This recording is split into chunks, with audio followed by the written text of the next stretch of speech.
Bismillah. Assalamualaikum warahmatullahi wabarakatuh. Masih di seri Bahasa Inggris Dasar. Pada kesempatan kali ini kita masuk ke materi selanjutnya yaitu Definite Article. Pada materi sebelumnya kita sudah membahas tentang Indefinite Article, yaitu kata sandang tak tentu. Dia terdiri dari a dan an. Nah, sedangkan Definite Article ini, yaitu kata sandang tentu, itu terdiri dari the.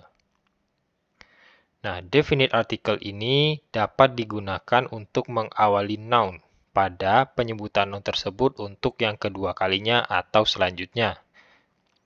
Nah, definite article ini digunakan sebelum countable noun maupun sebelum uncountable noun. Jadi, dia dapat digunakan dalam kata benda apapun. Apakah dia dapat dihitung maupun tidak dapat dihitung.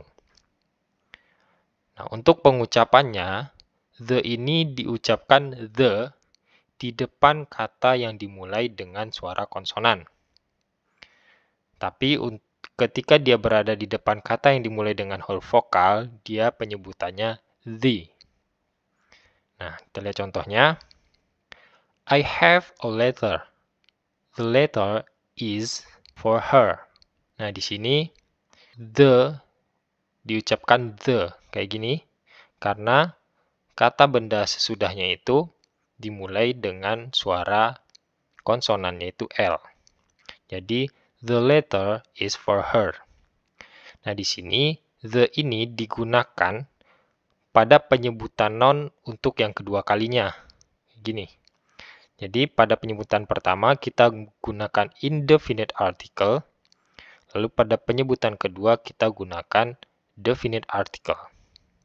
Contoh selanjutnya, I eat an apple. The apple is red. Saya memakan sebuah apel. Apel itu berwarna merah. Nah, di sini karena nounnya suara vokal, maka penyebutannya the. The apple is red. Jadi gitu ya. Jadi ketika konsonan disebut the, ketika vokal disebutnya the atau diucapkan the. Oke, selanjutnya definite article ini digunakan dalam kalimat apabila sebuah kata itu diulangi kembali. Oke, tadi juga udah dibahas ya di contohnya. Jadi ketika penyebutan pertama menggunakan indefinite article, penyebutan kedua menggunakan definite article. Kayak gini. I buy a mango. The mango is for her. Saya membeli sebuah mangga. Mangga itu untuk dia. Oke, jadi di kalimat pertama ini menunjuk mana noun tersebut. Nah, ketika noun tersebut sudah diketahui, maka kita gunakan the. Definite article ini digunakan jika kita telah mengetahui noun mana yang kita maksudkan. Nah, contohnya, I like the lamp. Saya suka lampu itu. Nah, kita bisa menyebutkan kayak gini ketika kita udah tahu nih lampunya yang mana. Misalnya, lampunya ada di hadapan kita, kita udah bisa nunjuk, saya suka nih lampu itu, gitu. Jadi, kita bisa sebut I like the lamp. Tapi kalau wujud noun atau bendanya itu belum kita ketahui, maka gunakan a. Nah, sama kayak gini, di kalimat pertama ini kan kita belum tahu nih mana mangganya. Nah, tapi ketika udah disebutkan saya membeli sebuah mangga, maka udah tahu nih bahwa mangga yang dimaksud adalah mangga yang saya beli. Jadi selanjutnya gunakan definite article yaitu the. Jadi ketika udah diketahui kata bendanya, kita gunakan the. Nah, definite article ini juga digunakan jika menunjukkan kekhususan dan kelompok secara menyeluruh. Nah, contohnya, the rose is beautiful flower. Bunga mawar adalah bunga yang indah. Jadi semua bunga mawar gitu maksudnya. Jadi kan ini udah kelompok ya. Jadi semua bunga mawar itu adalah bunga yang indah. Jadi tidak hanya yang kita tunjuk aja. Jadi emang semua mawar itu dideskripsikan sebagai sebuah bunga yang bagus gitu.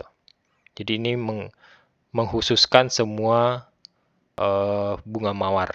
Jadi kayak gitu. Selanjutnya, definite article ini digunakan pada kata bilangan tingkat. Nah, contohnya kayak the first class. Jadi, tingkatan pertama ini kan ibaratnya kelas pertama. Jadi, dia digunakan definite article ini. Selanjutnya, definite article ini digunakan bila menunjukkan tingkatan paling. Contohnya kayak gini. The cheapest hotel. Hotel yang paling murah. Jadi di sini artinya hotel yang paling murah. Jadi menunjukkan tingkat paling. Nah, kita bisa gunakan definite article ini untuk sebagai kata sandang di depannya. Nah, selanjutnya definite article ini digunakan juga jika menunjukkan kata benda yang satu-satunya di dunia atau di bumi ini. Nah, contohnya kayak the world, dunia, atau the sun, matahari. Jadi ini kan cuma satu ya ada di dunia ini. Jadi dia penyebutannya menggunakan definite article.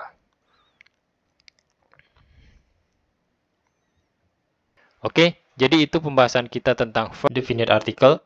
Mudah-mudahan bisa memberikan pemahaman yang jelas kepada teman-teman. Saya mohon maaf jika ada kesalahan atau kekeliruan dalam informasi yang saya sampaikan. Teman-teman bisa menyampaikan koreksinya di kolom komentar. Atau mungkin ada yang ingin didiskusikan, silahkan tulis aja di kolom komentar. Terima kasih.